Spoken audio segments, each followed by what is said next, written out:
Hey guys, Eric here from 200 Shirts in 20 Days. And if you're looking to create a passive income online, selling shirts is one of the easiest ways to create a fast online business.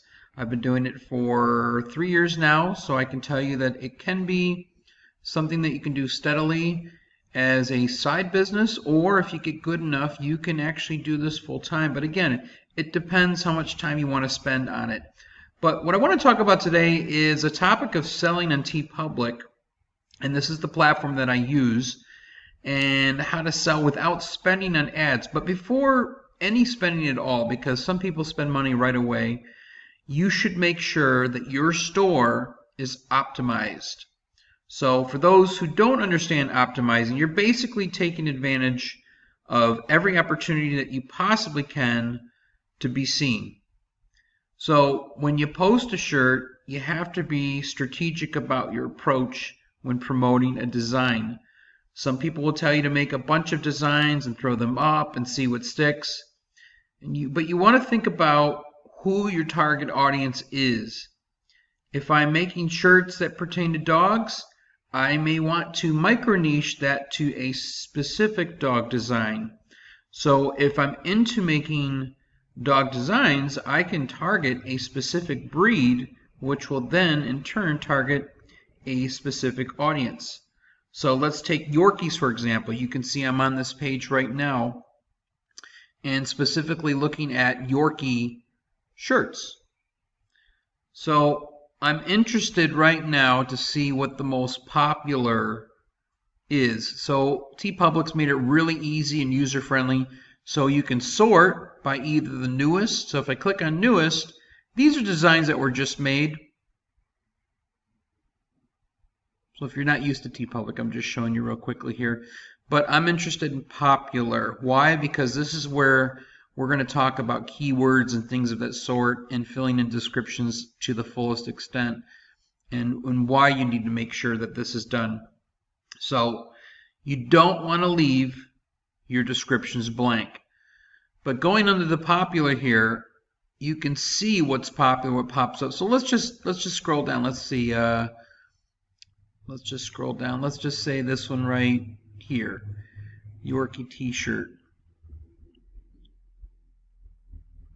Now this was in the popular mix here, but you can see by the description they don't really have much. It just says Yorkie. This is Yorkie T-shirt, very plain. But let's go back. All right, so we're looking at the popular again, and what my concern is, and what I want to show you guys, are keywords or descriptions that they're using it to their fullest. Let's say this one right here. This is a nice design, very professional looking. If you look at it, the description part in full is actually very full. Our funny Yorkshire Terrier, dog, Yorkie, Christmas pocket, graphic shirts, hoodies, sweaters, sweatshirts, mugs, phone cases, stickers. I mean, you can see it's in great detail here. So again, using key words. Here's the title: Yorkshire Terrier, dog, Yorkie, Christmas pocket, graphic T-shirt. Straight to the point. There's no text on here, so they're not using anything in reference to text in the title. But it pretty much tells you exactly what it is. Scrolling down, and again, I want to make sure, I check this a lot, I just double check the tags that they're actually using.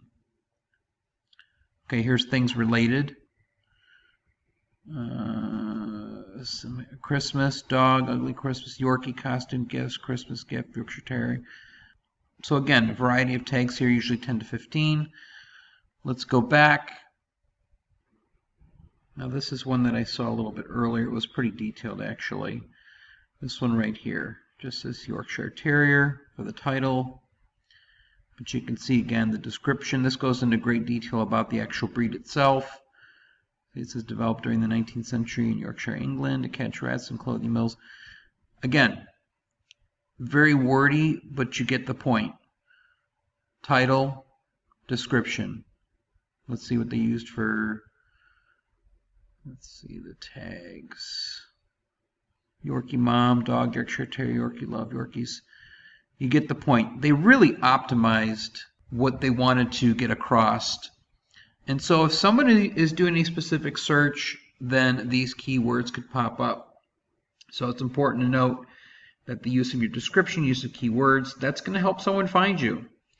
And although I'd say your tags are the most important for searches, again, your title and description still play a role. So I really just want to emphasize that. So as far as approaching the title, your title can be words that are in text on a shirt. So if there's text on the shirt, you can use that as the title. Or you can just be unique and try something a little bit different, and it could be a play on those words. So either way, just give it a title that still relates to the shirt. When I was mentioning about tags, I would say a good 10 to 15 is a good general rule to follow. But word to the wise, make sure that your tags are relevant to what you're selling. So if it is a Yorkie shirt, just as this one here, you may not want to use certain tags like trending or cool if you feel like it has no relation to the design. So just to sum up everything we've talked about today, and again, when you've got time to really spend exploring the Teepublic site, if you haven't before, take a look at it, navigate it, look around, check out different designs. That may actually help you pick out a niche for yourself as well. But try to be laser focused on it. So to sum it up, focus on a niche for your designs. Remember, the tags you attach to your Teepublic designs will affect how you appear in a search. Be unique with your title and descriptive with your description, which can help your search rankings. So once again, guys, thanks for watching. This is Eric from 200 Shirts in 20 Days. If you need help with your business online, feel free to leave a message in the comment section, and I'll see you guys real soon.